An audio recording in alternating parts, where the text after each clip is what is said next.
السلام علیکم ورحمۃ اللہ وبرکاتہ۔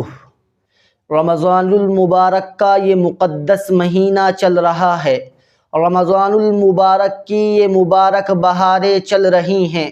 رمضان المبارک کی یہ مقدس ساعتیں اور مقدس لمحے چل رہے ہیں، اور اللہ تبارک و تعالی نے ہماری زندگی میں رمضان المبارک کا آخری عشرہ بھی عطا فرما دیا، اور یہ آخری عشرہ بہت عبادت کرنے والا عشرہ ہے۔ اس عشرے میں زیادہ سے زیادہ عبادت کی جائے، زیادہ سے زیادہ قرآن کریم کی تلاوت کی جائے۔ ویسے تو مسلمان کا ایک بڑا طبقہ رمضان المبارک کے مہینے میں خاص طور پر قرآن کریم کی تلاوت کرتا ہے۔ جو عام دنوں میں بھی قرآن نہیں پڑھتے ہیں، وہ لوگ، وہ خواتین، وہ حضرات اس رمضان المبارک کے مہینے میں قرآن کریم کی تلاوت کرتے ہیں، اور یہ بڑی خوشی کی بات ہے کہ رمضان المبارک کے مہینے میں ہم مسلمان خوب قرآن کریم کی تلاوت کرتے ہیں۔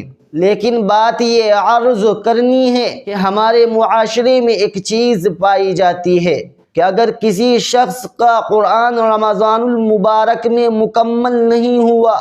اس کا قرآن ادھورا رہ جاتا ہے، تو وہ ایک کام کرتے ہیں، اپنے ریلیٹڈ پہ، اپنے جاننے والوں پر، اپنے رشتہ داروں پر وہ فون لگاتے ہیں، یا اپنے پڑوسیوں کو کہتے ہیں کہ میرا قرآن مکمل ہونے میں قرآن کے 15 پارے باقی رہ گئے ہیں، 10 پارے باقی رہ گئے ہیں، 17 پارے باقی رہ گئے ہیں، اور رمضان کے دن کم ہیں، کہیں ایسا نہ ہو کہ میرا قرآن مکمل ہونے سے رہ جائے، کہ اے بہن، اے بھائی، میری طرف سے 3 پارے پڑھ دے تاکہ میرا قرآن مکمل ہو جائے۔ وہ بہن کہتی ہے اپنی سہیلی سے، اپنی جاننے والی سے کہ آپ میری طرف سے 2-3 پارے پڑھ دیجئے، تو وہ کہتی ہے میں 3 پارے تو نہیں پڑھ پاؤں گی، ہاں تیری طرف سے 2 پارے پڑھ دیتی ہوں، چلو آپ 2 ہی پارے پڑھ دیجئے تاکہ میرا قرآن مکمل ہو جائے۔ میری بہنوں، میرے عزیز بھائیوں، یہ کوئی پیسہ وغیرہ نہیں ہے، قرآن کریم ہے، یہ اللہ تبارک و تعالیٰ کی پیاری کتاب ہے، یہ کوئی پیسہ ویسا جمع کرنا نہیں ہے کہ آپ کسی سے 100 روپے لے لیتے ہیں اور 100 روپے کسی سے 200 اور آپ نے اپنے پاس جمع کر لیے پیسے۔ تو یہ کوئی پیسہ وغیرہ نہیں ہے جس کو آپ کو جمع کرنا ہے، یہ تو قرآن کریم ہے، یہ اللہ تبارک و تعالیٰ کی پیاری کتاب ہے۔ اگر آپ کا قرآن مکمل نہیں ہوا ہے، آپ اس کو رمضان مبارک کے مہینے کے بعد مکمل کر لینا۔ لیکن اگر تم یہ سوچتے ہو، اگر آپ کے ذہن میں یہ چلتا ہے کہ میں قرآن کو مکمل کرنے میں دوسرے سے مدد حاصل کر لوں گی، تو اس طریقے سے قرآن مکمل نہیں ہوتا ہے۔ قرآن تو تب ہی مکمل ہوگا جب آپ قرآن کریم کو مکمل کریں گے۔ ہاں، اگر آپ کسی مرحومین کو ایصال ثواب کرنا چاہتے ہو تو اس کو ایصال ثواب ہو جائے گا، لیکن اس طریقے سے کہ قرآن میری طرف سے مکمل ہو جائے گا، کسی سے 2 پارے پڑھوا لیے، کسی سے 3 پارے پڑھوا لیے، اس طریقے سے قرآن مکمل ہو جائے گا، تو اس بات کو اپنے ذہن سے نکال دیجئے۔ قرآن آپ کا تب ہی مکمل ہوگا جب آپ قرآن کریم کو مکمل کریں گے۔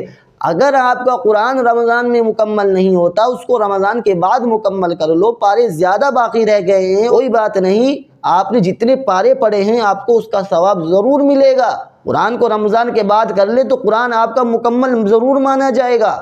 ایسا نہیں ہے کہ اگر آپ کا قرآن ادھورا رہ گیا ہے رمضان کے مہینے میں، اگر آپ اس کو رمضان کے بعد پورا کرتے ہیں تو وہ قرآن مکمل نہیں مانا جائے گا، آپ کا قرآن ضرور بھی ضرور مکمل مانا جائے گا، کیونکہ آپ ہی اس قرآن کو مکمل کرنے والے ہیں۔ قرآن کریم تو ایک ایسی کتاب ہے جس کو آپ پھر شروع کرو، پھر مکمل کرو، پھر شروع کرو، پھر مکمل کرو، پھر شروع کرو، پھر مکمل کرو۔ یہ تو ایسی کتاب ہے، یہ تو ایسی کتاب ہے ہی نہیں جس کو ہم نے مکمل کر دیا اور اس سے ہمارا دل اکتا جائے۔ یہ دل اکتانے والی کتاب نہیں ہے، یہ تو ہمیشہ پڑھنے والی کتاب ہے۔ اس کو اپنی زندگی کا معمول بنا لینا چاہیے کہ مجھے روزانہ 1 پارہ پڑھنا ہے، چاہے رمضان ہو یا نہ ہو، مجھے اپنی زندگی میں روزانہ 1 پارہ پڑھنا ہے،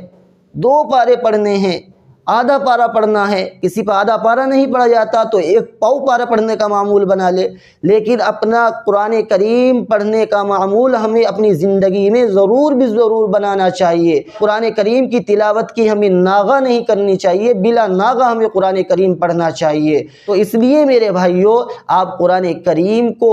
مکمل بھی کریے، اگر مکمل نہیں ہوتا تو اس کو رمضان المبارک کے مہینے کے بعد مکمل کر لینا، لیکن اپنے ذہن میں یہ بات سوچ کر کہ اگر میرا مکمل نہیں ہوا تو کسی دوسرے سے 2-3 پارے اپنے قرآن کریم کے پڑھوا لیں گے، تو اس طریقے سے قرآن کریم مکمل نہیں ہوتا۔ تب ہی قرآن کریم مکمل ہوگا جب آپ قرآن کریم کو مکمل کریں گے، تبھی قرآن کریم مکمل مانا جائے گا۔ مجھے امید ہے کہ آپ کی یہ بات خوب اچھی طریقے سے سمجھ میں آ گئی ہوگی۔